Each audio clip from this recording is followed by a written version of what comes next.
እግዚአብሔር እኮ ክርስቲያን ብሎ እኮ የሚሰበስበው እኮ የቸርች ሜምበር አይደለም። መንፈስ ቅዱስ የታተመበት ነው። አድሮብሃል ወይ ነው ለመወሰዱ። በጣም ይገርማችኋል። ጳውሎስ አስተማረ የሚል ቃል አለ። ተአምራት አደረገ የሚለው እግዚአብሔር ነው። የሞተ እናስነሳለን ይባላል እንዴ? እግዚአብሔር ያስነሳ እንጂ ሲፈልግ ካላስነሳስ የቀብረ መጽናናት ነው። አንዩዥዋል ሚራክልስ ማለት ቮካብለሪ አጣ ሰውየው። ምን ብሎ የጻፈው? በሕክምና የለም እንደዚህ አይነት ተአምር። አይ ስለዚህ እግዚአብሔር በጳውሎስ ተአምር ብቻ አይደለም ያደረገው፣ እጅግ አስደናቂ ዋጣው ያኛው። ሰይጣን ታውቃለህ አይደል? በጌታ ስለሆንክ ነው የሚፈራ። ድፍን ከተማ አይችለውም ለብቻው። የጭፍራ የተባለው ነው የምልህ። ስፒሪት ቢንግ እኮ ነው። ቢወድቅም እኮ እንደ ፈርዖን ቤትስ ደም የለም አለ። ገብቼ ገድዬ እወጣለሁ አለ። የፈርዖን ቤት ስለሆነ አይድንም። አየህ እችኛዋስ መበለት እኮ ነው። ማንም ዞር ብሎ ማያት ሴት ናት። ደም አለ በሯ ላይ። አታውጣና አለ። ለምንድን ነው እኔ ካልወጣው ማለት? በምድር ላይ ካሉ ህዝቦች የምንለየው ባንተ ነው አለ።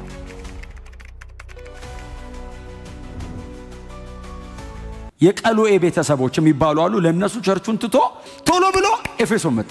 ኤፌሶን ሲመጣ እየዞረ የፈለገው ቅዱሳንን የፈለገው እና ቅዱሳን ሲፈልግ በጥቆማ አገናኙት። እነዚህን አሁን ያነበብናቸውን ሰዎች 12 አካባቢ ናቸው።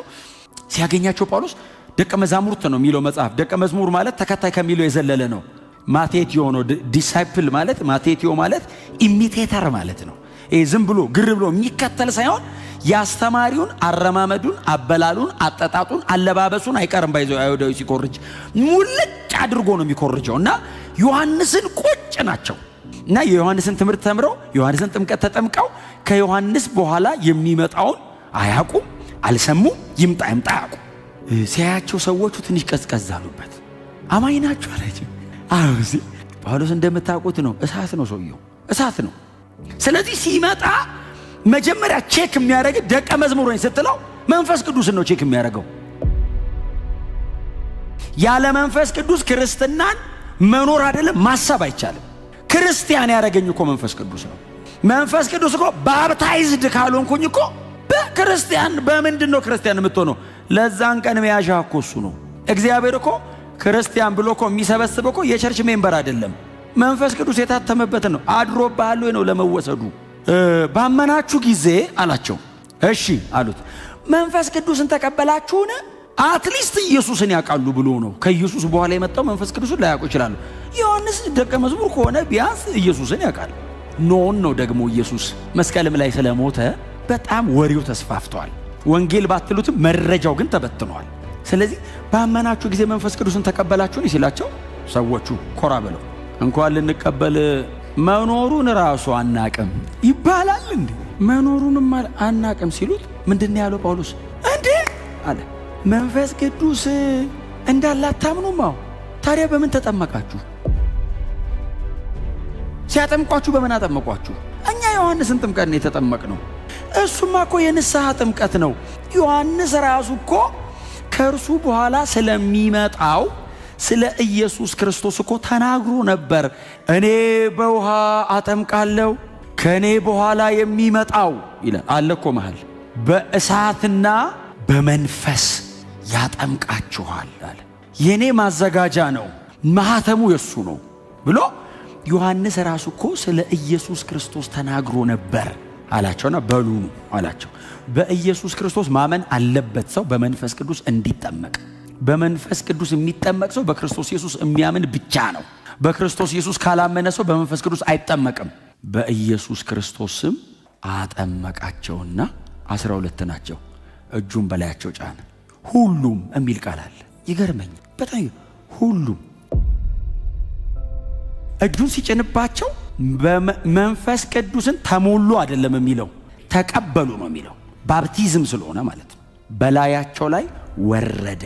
በጣም በእውነት ነው የምላችሁ ያቺ ቀን የተባረከች ቀን ናት። በሁሉም ላይ እጅ ጫነ፣ ሁሉም ይላል አይደል?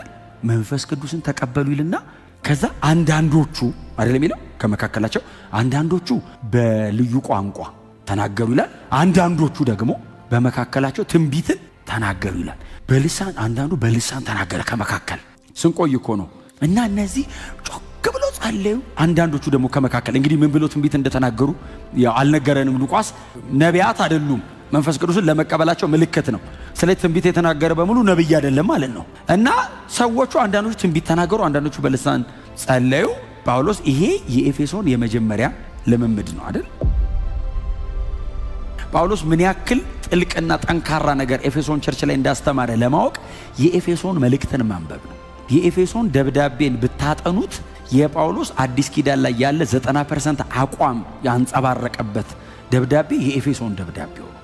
እና ሰዎቹ ምን ያክል እንደተማሩ ከጳውሎስ የምታውቁት ደብዳቤውን ስታዩት ነው። በአንድ ቁጥር ውስጥ ዓመት የሚብራራ ነገር ያስቀመጠበት ደብዳቤ ነው። የሰዎቹ አቅም ነው ባይዘዌ ደብዳቤው። ስለዚህ ሰዎቹን በጣም ሲሪየስ በሆነ መንገድ ቁጭ አድርጎ አስተማረ። ይሄ በእግዚአብሔር ቃል የታጠቁ ናቸው፣ በመንፈስ ቅዱስ የተሞሉ ናቸው። በእውነት እግዚአብሔር በዚህ ባላንስ ቤተ ክርስቲያንን ይባርካት። ልሳን ብቻ የማይጸልይ ተብሎ ተጽፏል ለሚለማመደው ለየትኛውም ልምምድ የእግዚአብሔርን ቃል ግራውንድ ማድረግ የሚችል መሰለኝ የማይል የእግዚአብሔርን ቃል መጥቀስ የሚችል አቅም ያለው ትውልድ ቻሌንጅ ሲደረግ የማይሸሽ በእግዚአብሔር ቃል እውነት መመስረትም መቆምም መኖርም የሚችል ዕውቀትም ሙቀትም ያለው እንደዚህ አድርጎ እግዚአብሔር በእውነት ይባርከን። እና የግሪክ ሰዎችና አይሁዳውያን የእግዚአብሔርን ቃል ለመስማት ቻሉ ይላል። ባይዘዌ ሰዎች የእግዚአብሔርን ቃል ለመስማት እድል አገኙ በዚህ ሰውዬ ምክንያት። የግሪክ ሰዎች አሕዛብ ማለት ነው። ግሪክ ማለት በተለምዶ አሕዛብ ማለት ነው። ቀጥሎ ደግሞ አይሁዳውያን ምንም አይነት ኢትኒካል ቦርደር ሳይኖር ሰብሮ ወንጌል ወደ አሕዛብም ወደ አይሁድም ገብቶ የመስማት እድል ተገኘ። የእግዚአብሔርን ቃል ታውቃል። ለዚህ ምክንያት መሆን በረከት ነው።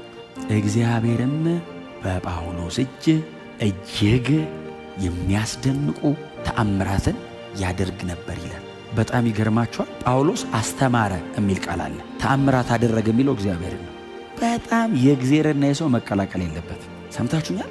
በእውነት እኮ ነው የምላችሁ። አሁን የሞተ እናስነሳለን ይባላል እንዴ? እግዚአብሔር ያስነሳ እንጂ ሲፈልግ ካላስነሳስ የቀብረ መጽናናት ነው። እውነቴን እኮ ነው የምላችሁ። ይሄ የኛ አይደለም የእግዚአብሔር ነው። እግዚአብሔር በጳውሎስ እጅ ነው የሚለው። ጳውሎስ ምን ነበር? ኢንስትሩመንት። ጉልበቱ ያልቃል፣ ጳውሎስ አቅሙ ያልቃል። የጌታን ቃል ቆሞ ያስተምራል። ተአምራቶቹ ለዛው ተአምራት እኔ አሁን እጅግ አንዩዥዋል ሚራክልስ ነው የሚለው። ኖርማል ሚራክል አለ እንዴ? ሚራክል ተብሎ ኖርማል አለ እንዴ? አንዩዥዋል ከተአምርም የባሰ ማለት እኮ ነው። አሁን ሉቃስ ዶክተር ነው። አሁን ሐኪም ነው። አቴንሽኑ ነው ተቆረጠው ሲለው ታከመናል አልታከመም ይለው ታከመው ለጣፋው የሚል ሉቃስ ወንጌል ላይ ብቻ ነው ያለው። ሐኪም ስለሆነ አቴንሽን አለውና አሁን አንዩዥዋል ሚራክልስ ማለት ቮካብለሪ አጣ ሰውየው። ምን ብሎ የጻፈው በሕክምና የለም እንደዚህ አይነት ተአምር። የ40 ዓመቱ ሽባ ዘሎ ቆመ። ጽፎ ያውቃል፣ ጽፏል። እጅግ አስደናቂ ተብሎ ተአምር ነው። ቀጥሎ ተአምር ብቻውን እኮ ብዙ ነው። እጅግ አስደናቂ ሲኖረው ምንድን ነው የሚሆነው? አሁን ጳውሎስ ነገሩን ለማድረግ አልሞከረም። ሜካኒካል አይደለም። ወንጌል ለመስበክ ነው እግዚአብሔር የጠራው። ተአምር ማድረግ የባለቤቱ ነው። ወንጌሉን ሊያጸና በፈለገበት መንገድ ያጸናዋል። አሁን እኮ አንዳንድ ከተሞች እኮ ምንም ነገር አልተደረገም፣ በሰላም ህዝብ በሙሉ እኮ ተከትሏቸዋል። እንደነዚህ አይነት ከተሞችስ የገሃነም ደጅ ነው ከተማው። ከዓለም ዙሪያ ህዝብ እየተሰበሰበ ምትሃታዊ በሆነ የአጋንንት አሰራር እንፈወሳለን ብሎ የሚያምኑበት ከተማ ነው። ዝም ብሎ ወንጌል መስበክ አትችልም፣ መገንጠል አለበት ይሄንን። አይ ስለዚህ እግዚአብሔር በጳውሎስ ተአምር ብቻ አይደለም ያደረገው፣ እጅግ አስደናቂ ዋጣው ያኛውን ያኛውን የኔ አይደለም አለ እግዚአብሔር። ለዛ ከሆነ ኤፌሶን ከተማ ላይ ጳውሎስ ነፍሳት አሸነፈ አይደለም የሚለው፣ የከተማ እኩሌታ ከሱ ጋር መጣ ነው የሚለው። ንቅል አደረገው ታውቃለህ። መቆጠር አልቻለም፣ ሪከርድ አልተደረገም በቁጥር። መንፈስ ቅዱስ እግዚአብሔር ነው። በዚህ አንደርስታንዲንግ ነው ጳውሎስ የሚያገለግለው። አየህ መለኮት አለ ከኔ ገለ እና ሰርቭ ሲያደርግ በጣም ሃምብል ነው። ስለዚህ ያለ መጠን በሱ ይሰራል። ጳውሎስ ጋር ለምንድን ነው ክብር የማይገድበው? አይነካበትማ። በጣም ሃምብል ነው። መጽሐፍ ሲናገር ጳውሎስ አግኝቶ እጅ እየጫነ የጸለየለት ብቻ እኮ አይደለም ማለት የጳውሎስን ሰውነት የነካ ጨርቅ ሌላ ቦታ ይሄዳል። ጳውሎስ ላይ ለምሳሌ ወሰድ ብሎ እኮ አይደለም፣ የጳውሎስን ሰውነት የነካ ጨርቅ ይዘው ይሄዳሉ። እግዚአብሔር መስራት ሲፈልግ የጳውሎስ ሳይዝ አልበቃ አለው። ጳውሎስ የሆነ ኤፌሶን የሆነ አሁን ጢራኖስ የትምህርት አዳራሽ ጳውሎስ ካለ እዛ የሆነ ሰፈር የለም ጳውሎስ። ስለዚህ እግዚአብሔር ጨርቅ ልዋሳ አለው። ያለ መጠን ዝቅ ብለን ያለ መጠን ይስራ። ምንም መለኮት እኮ ያኔም የነበረው መንፈስ ቅዱስ ነው ዛሬ በእኛ መካከልም በእኛ ውስጥ የሚያደረው። አየህ የሚገድበው እኮ እኔ ብቅ ለማለት ስሞከር ነው የምገድበው። እኔ ጥፍት ካልኩለት መደበቅ አይችልም፣ ሙሉ በሙሉ ብቅ ይላል ራሱ። እሱ ሲመጣ ደግሞ እሱ ሲመጣ ብቻ የሚሰራ ስራ ይሰራል። አየህ እግዚአብሔር ሲመጣ ባይዘው በአጋጣሚ ሊሆን ይችላል የምትለው ነገር አይሰራም። ሊሆን ይችላል አትልም። ሌላ ከተማ ወስደው የታመመ ሰው ላይ ሲጥሉ የታመመው ሰው ይፈወሳል። ከዛ ደግሞ ድውያን ላይ ብቻ አይደለም በክፉ መንፈስ የታሰሩት ላይ በኢየሱስ ክርስቶስ ስም ብለው ሲጥሉ መንፈሱ ይወጣል። ይህ በድፍን ኤፌሶን ተሰማ። ሲሰማ የሊቀ ካህኑ የአስቄዋ ልጆች ይላል አይደል ጳውሎስ እጅን ሲያረጋዩ ምን ያቀተናል አሉ። ምን አይተዋል አይደል እንዴ ቀለል አድርጎ እንትን እንደሚለው በቃ እናርገዋ አጋንንት የት ነው ያለው ብለው ሄዶ አፈላልገው አንድ አገኙ። አንድ ሰይጣን ታውቃለህ አይደል በጌታ ስለሆንክ ነው የሚፈራ። ድፍን ከተማ አይችለውም ለብቻው። የጭፍራ የተባለው ነው የምልህ ስፒሪት ቢንግ እኮ ነው። ቢወድቅም እኮ እንደ ቦርናጌን ሆነ ማንም ላያውቅ ይችላል። በርከክ ስትል ይነቃነቃል። ስፒሪቹዋል ሃይራርኪ ደካማ ነህ ብርቱ ነህ ምናምን አይደለም። ቦርናጌን ኮንክ በርከክ ብለህ ብቻ ኢየሱስ ካልክ ሰይጣን ኮሚኒኬት የሚያደርግ ስም ማን ነው ብሎ አይደለም በጌታ ነው ነው ሰይጣን የሚያ እግዚአብሔር ምንድን ያለው በእናንተ መንደር ሳልፍ አይደል ያለው ደሙን አየዋለሁ ነው ያለው። እዛ ቤት ማን አለ አይደለም ብለዋል ደሙን ነው የማየዋለሁ። ፈርዖን ቤትስ ደም የለም አለ ገብቼ ገድዬ እወጣለሁ አለ። የፈርዖን ቤት ስለሆነ አይድንም። አየህ እችኛዋስ መበለት እኮ ነው ማንም ዞር ብሎ ማያት ሴት ናት። ደም አለ በሯ ላይ። the difference ልዩነታችን መንፈስ ቅዱስ ነው ዓለም ላይ። ሙሴ ምንድን ያለው እኔ አልወጣም አለ እግዚአብሔር። እኔ አልወጣም አለ እና መልአክ አለ አንድ መልአክ ከፊታችሁ እልካለሁ አለው። 7 ነገስታት አይደል እነዛ የሚያስቸግሩ አሞራውያን ኬጢያ ምናና ጥርግርግ አድርጎ ያስወጣላል አለው። አንድ ጥሩ ሚሊተሪ ይልካለሁ ከሰማይ ሙልጭ አድርጎ ያስወጣቸዋል አንተም ትገባለህ ሲለው አልሄድም አለው። ለምን ሲለው በፍጹም እግዚአብሔር ሆይ እዚች ካለውባት መሬት አለን ለምን አንተ ካልወጣ አታውጣና አለ። ለምንድን ነው እኔ ካልወጣው ማለት በምድር ላይ ካሉ ህዝቦች የምንለየው ባንተ ነው አለ። አየህ መልአክ የወደቀ ያልወደቀ ብዙ አለ። መልአክ ሰው 8 ቢሊዮን አለ። እግዚአብሔር አንድ ነው፣ አይነት የለውም፣ ድጋሚ የለውም፣ ብቸኛ ነህ አንተው። ያንተ አይነት የትም የለም። ልዩነቴ ነው አሉ። በፍጹም መንፈስ ቅዱስ ልምምዳችን አይደለም ህይወታችን ነው። ልምምዴ አይደለም የሆነ ቀን እኔን ለማገዝ ለጠርመሳ የሚመጣ አይደለም። መንፈስ ቅዱስ መኖሪያ ነው። ክብር ለኢየሱስ ብቻ ይሁንለት። መንፈስ ቅዱስ መኖሪያ ነው። ከዛ ሄደው አጋንንቱን ጳውሎስ በሚጠራው በናዝሬቱ በኢየሱስ ክርስቶስ ስም እናዛለን ውጣ ሲሉት ሰይጣኑ ደግሞ ክፋቱ ቀና ብሎ አያቸው። ጳውሎስንም አውቀዋለሁ አላቸው። እኔ እኮ ማስረዳቱ አስረድቶ ነው ባይዘው የመታቸው። ኢየሱስን አውቀዋለሁ አላቸው። ኢየሱስ ደግሞ ዲስአርም ያረጋቸው እሱ ነው።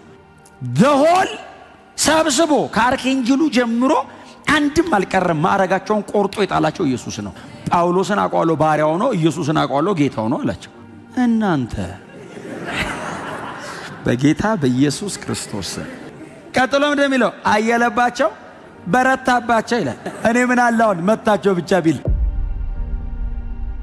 መንገድ ለመንገድ የሚል ቀለል እዛው ቤት ውስጥ ምን አለ ቢያበርድ መንገድ ለመንገድ አሯሯጣቸው ብቻ ኮረ ልብሳቸውን እየቀደደ ራቁታቸውን እንደሱ ነው የሚለው ቃሉ እርቃናቸው ምን እንደሚገርም ታውቃላችሁ። ሰይጣኑ እሺ እሱ ነው ክፋቱ ነው። ይህም ይላል በድፍን ኤፌሶን ተሰማ ይልና በዚህም ምክንያት የጌታ ስም ተከበረ ይላል። ሰይጣን ሰው አሯሩጦ የሚከበረው እግዚአብሔር ነው። ለማንም አይተውም። ባይዘው ሰይጣን አሯሩጦ ክብር አይሰጠውም ለሰይጣን።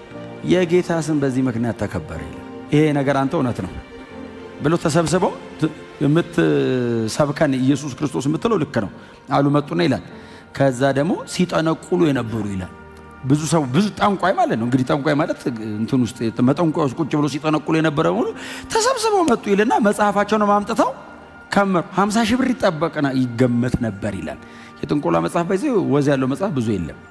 ቁርጥራጭ ነች 50 ሺህ ብር ማለት ድፍን ከተማ በለው ከመረ አነደዱ ይላል። ከዛ በጌታ አመኑ ይላል። የኤፌሶን ቸርች ሜምበርስ በዚህም ምክንያት ጌታ ስም ተከበረ ካለ በኋላ ቀጥሎ የሚለው ጳውሎስ በኤፌሶን ከተማ ያደረገው አገልግሎት ተጽዕኖ በጣም ከባድ ስለሆነ ዴሜጥሮስ የሚባል አንድ አንጥረኛ ይላል የአርጤምስ ቤተ ጣዖትን ምስሏን እየሰራ የሚሸጥ ዴሜጥሮስ የሚባል አንድ አንጥረኞችን ሰበሰበና እንደዚህ አላቸው።